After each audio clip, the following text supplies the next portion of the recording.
Les musiciens de Brême. Conte des frères Grimm. Un meunier possédait un âne qui, durant de longues années, avait inlassablement porté des sacs au moulin, mais dont les forces commençaient à décliner. Il devenait de plus en plus inapte au travail. Son maître songea à s'en débarrasser. L'âne se rendit compte qu'un vent défavorable commençait à souffler pour lui, et il s'enfuit. Il prit la route de Brême.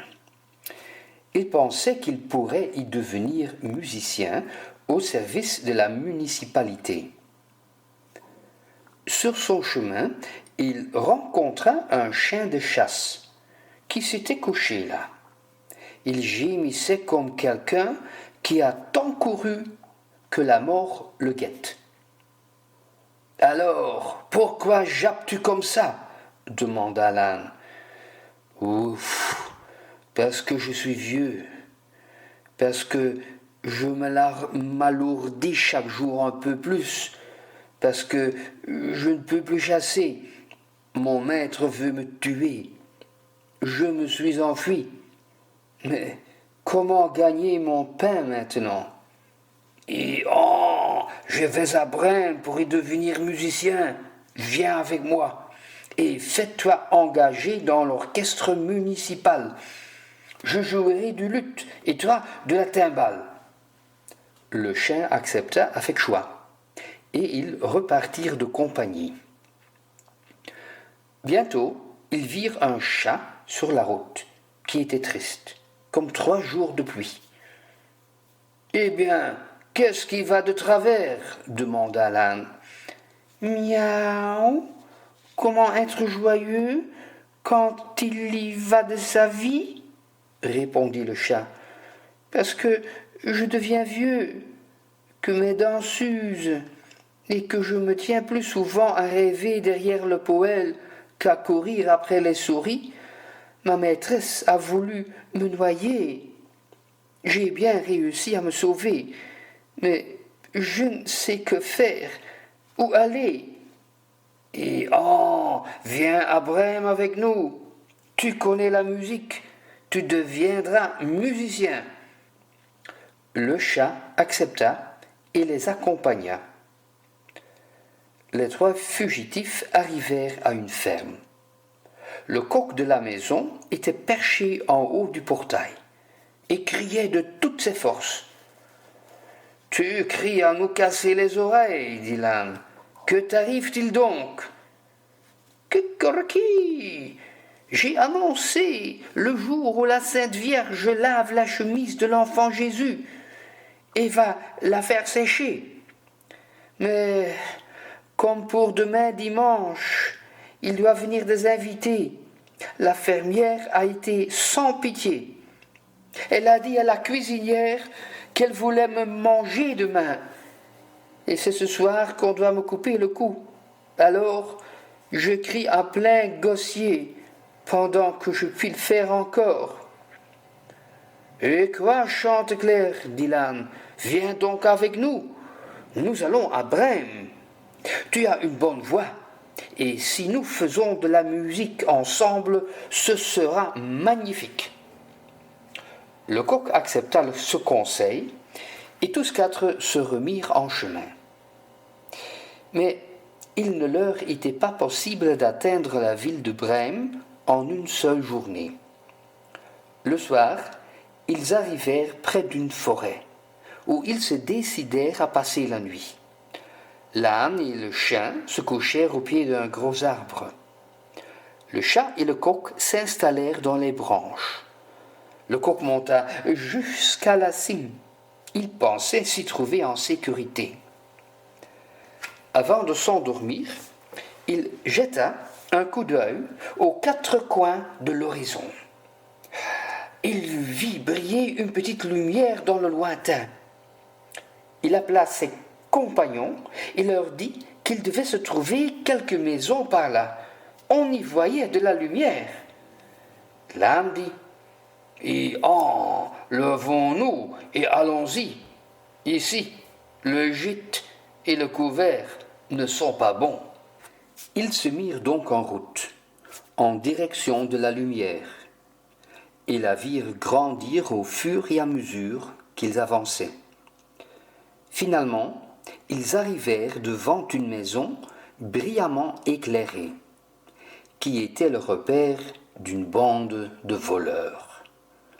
L'âne, qui était le plus grand, s'approcha de la fenêtre et regarda à l'intérieur. « Kikeriki, que vois-tu » ? Et ce que je vois, une table servie avec mets et boissons de bonne allure. Des voleurs y sont assis, ils sont en train de se régaler. Kikeriki, voilà ce qu'il nous faudrait. Les 4 compagnons délibérèrent pour savoir comment ils s'y prendraient pour chasser les voleurs.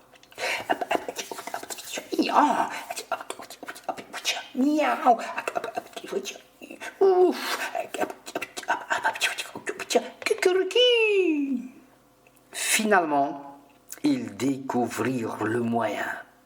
L'âne appuierait ses pattes de devant sur le bord de la fenêtre. Le chien sauterait sur son dos et le chat par-dessus. Le coq se percherait sur la tête du chat. Quand ils se furent ainsi installés, à un signal donné, ils commencèrent leur musique. L'âne braillait, le chien aboyait, le chat miaulait et le coq chantait. Sur quoi ils bondirent par la fenêtre en faisant trembler les vitres. À ce concert inhabituel, les voleurs avaient sursauté. Ils crurent qu'un fantôme entrait dans la pièce et, pris de panique, ils s'enfuirent dans la forêt. Nos 4 compagnons se mirent à table, se servirent de ce qui restait et mangèrent comme s'il allait connaître un mois de famine. Quand les 4 musiciens eurent terminé, ils éteignirent la lumière et chacun se choisit un endroit à sa convenance et du meilleur confort pour dormir. L'âne se coucha sur le fumier, le chien derrière la porte, le chat près du poêle et le coq se percha au poulailler.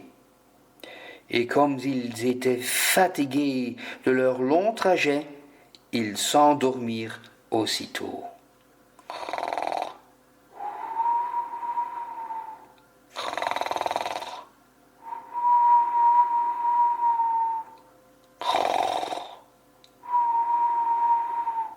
Quand minuit fut passé, les voleurs virent de loin que la lumière avait été éteinte dans la maison et que tout y paraissait tranquille.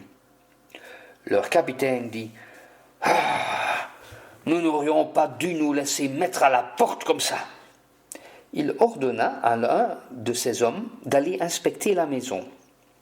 L'éclaireur vit que tout était silencieux. Il entra à la cuisine pour allumer une lumière. Voyant les yeux du chat brillants comme des braises, il en approcha une allumette et voulut l'enflammer. Le chat ne comprit pas la plaisanterie et, crachant et griffant, lui sauta au visage. L'homme fut saisi de terreur. Il se sauva et voulut sortir par la porte derrière. Le chien bondit et lui mordit les jambes. Et quand le voleur se mit à courir à travers la cour, passant par-dessus le tas de fumier, l'âne lui expédia un magistral coup de sabot. Le coq cria du haut de son perchoir « Cocorico !» Le voleur s'enfuit aussi vite qu'il pouvait vers ses camarades et dit au capitaine « Il y a dans la maison une affreuse sorcière